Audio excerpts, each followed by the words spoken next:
Hi friends, welcome to ரூபா garden. இன்றைக்கி நம்ம கார்டனில் ரொம்ப அழகாக பூத்துக்கிட்டே இருக்கக்கூடிய ஒரு பூச்செடியை பற்றி தான் பார்க்க போகிறோம். நீங்கள் இப்போ பார்த்துட்ருக்கீங்களே, இந்த பூச்செடியோடைய பெயர் வந்து பென்தாஸ்.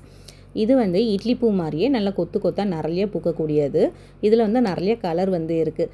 ரெட், ஒயிட், பிங்க், பர்பிள் இந்த மாதிரி நிறைய கலர் வந்து இருக்குது. மெயினாக இந்த செடியை எதுக்காக நம்ம கார்டனில் வைக்கலான்னு பார்த்தீங்கன்னா, நம்ம கார்டனையே ரொம்ப அழகாக்கிடும். அதே மாதிரி நிறைய பட்டர்ஃப்ளைஸ், அப்புறம் அனிபி இதெல்லாம் வரத்துக்காக உதவி பண்ணும். அதனால் வெஜிடபிள் கார்டன் வச்சுருந்தோன்னா நம்மளுக்கு பாலினேஷனுக்கு ரொம்ப ரொம்ப உதவியாக இருக்கும். அது மட்டும் இல்லாமல் நம்மளுடைய கார்டன் எப்பயுமே கலர்ஃபுல்லாக ரொம்ப அழகாக இருக்குங்க. கண்டிப்பாக இந்த செடியை வந்து நீங்கள் எங்கே கிடைச்சாலும் மறக்காமல் வாங்கி உங்களுடைய கார்டனில் வளங்க. சரி, இந்த செடியோட வளர்ப்பு முறையை பற்றி பார்க்கலாமா? இந்த செடியை பொறுத்த வரைக்கும் நம்மளுக்கு லோ மெயின்டெனன்ஸ்னே சொல்லலாம். ரொம்ப மெனக்கெடுதல் தேவையே இல்லை.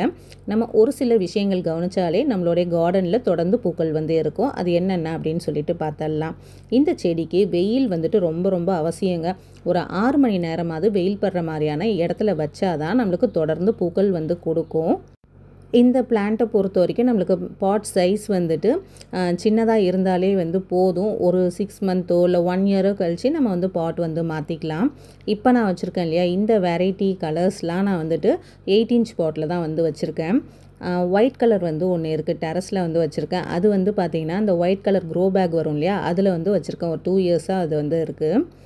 எனக்கு வந்து இந்த செடியோடைய கலெக்ஷன்ஸ் எப்போ வாங்கணும் அப்படின்னு இன்ட்ரெஸ்ட் வந்ததுன்னா, நான் வந்து ஊட்டி போயிருக்கும்போது அங்கே வந்து ஒரு தோட்டத்தில் வந்து பார்த்தேன். ஃபுல்லாக நல்ல பெரிய செடியாகவே இருந்தது. அது வந்துட்டு நாட்டு வெரைட்டி அப்படின்னு சொன்னாங்க. அது ரெட் கலரில் ரொம்ப அழகாக இருந்தது. அது வந்து எப்படியும் ஒரு 2லேருந்து 3 அடி உயரமாவது வளரும். இப்போ நம்மளுக்கு நர்சரியில் கிடைக்கிறதுலாம் வந்து பார்த்திங்கன்னா ஷார்ட்டாக ரொம்ப சின்னதாக தான் இருக்குது. அதனால் நம்மளுக்கு பாட் வந்து பார்த்திங்கன்னா நம்மளுக்கு மினிமம் வந்து 12 இன்ச் பாட்டே வந்து போதுமான அளவாக இருக்கும். அதுக்கு மேலே நம்மளுக்கு வந்து தேவைப்படாது. அடுத்தது மண்கலவை பொறுத்த வரைக்கும் நார்மல் சாயில் வந்து ஒரு பங்கு எடுத்துக்கோங்க. அதுக்கப்புறம் வந்துட்டு கொக்கோபிட் ஒரு பங்கு வந்து தொழு உரம், 3த்தையும் மிக்ஸ் பண்ணி இந்த பிளான்ட் வந்து வச்சிடலாம். வைக்கும்போது வந்துட்டு நம்ம நார்மலாக ஒரு 6 இன்ச் பாட்டோ இல்லை 8 இன்ச் பாட்லேயோ வச்சாலே போதும். ஸோ வச்சுட்டு 1 வீக் வரைக்கும் நம்ம வந்து கண்டிப்பாக நிழலில் வைக்கணும். அதுக்கப்புறமா நம்ம வந்துட்டு டைரக்ட் வெயிலுக்கு வந்து மாற்றிக்கலாம். இது வந்து அந்த ஒயிட் கலர் நான் வந்து 2 இயர்ஸாக வச்சுருக்கேன் இல்லையா, அது எவ்வளோ பஞ்சஸாக நிறைய பூக்கள் இருக்குது பாருங்கள். நம்மளை தோட்டத்தையே ரொம்ப அழகுபடுத்திடும். இந்த பூக்களோடைய செடியில் வந்து எப்பயுமே நிறைய பூக்கள் இருக்கணும்னா நம்ம வந்து ஒரு சில விஷயங்கள் வந்து கவனிக்கணும். அது என்ன அப்படின்னு பார்த்தீங்கன்னா, இந்த செடிகளில் வந்து பூத்து முடிஞ்சிடுது இல்லையா, அதுக்கப்புறமா அந்த இடத்துல வந்து விதைகள் வைக்க வந்து தொடங்கிடும். இந்த விதைகள் வந்துட்டு நம்மளுக்கு 100% வந்து சக்ஸஸ் ஆகாது. ஸோ அதனால் நம்ம வந்து அந்த இடத்த வந்து கட் பண்ணி விடணும். கட் பண்ணி விட்டால் தான் நம்மளுக்கு அடுத்தடுத்த துளிர்கள் வந்து செடி முழுக்குமே வந்து மொட்டுகள் வந்து வைக்கும். இதுதான் அதோடைய விதைகள் வந்துட்டு இந்த மாதிரி தாங்க இருக்கும். நம்மளுக்கு கொத்தாக தான் இருக்கும். நீங்கள் வேணால் ஒரு தடவை ட்ரை பண்ணி பார்க்கலான்னா, ஒரே ஒரு தடவை வந்து அந்த இடத்த நல்லா வந்து முத்த விட்டுருங்க. முத்த விட்டதுக்கப்புறமா அந்த விதைகளை எடுத்து ட்ரை பண்ணி பாருங்கள். ரொம்ப பொடியாக இருக்கும். அதனால் சக்ஸஸ் ரேட் வந்து ரொம்ப கம்மி தான். நம்ம கட்டிங் மூலமாக இல்லைனா வந்துட்டு பதிய முறையில் வந்துட்டு வளர்த்தோன்னா நம்மளுக்கு வந்து சக்ஸஸ் வந்து நல்லாயிருக்கும். ஸோ ஃபுல்லாகவே கட் பண்ணி விட்டதுக்கு அப்புறமா தான் நீங்கள் வந்து பார்த்தீங்க இல்லையா, செடி முழுக்குமே வந்து பூக்களாக வந்துட்டு நம்மளுக்கு இருக்கும். தனியாக அந்த மொட்டுகள் மட்டுமே நம்ம வந்து கட் பண்ணி விட்டுறக்கூடாது. 2 இலைக்கு நடுவில் ஒரு காம்பு மாதிரி வந்து அதில் தான் மொட்டாக நம்மளுக்கு வந்து பூக்கள் வந்து வரும்.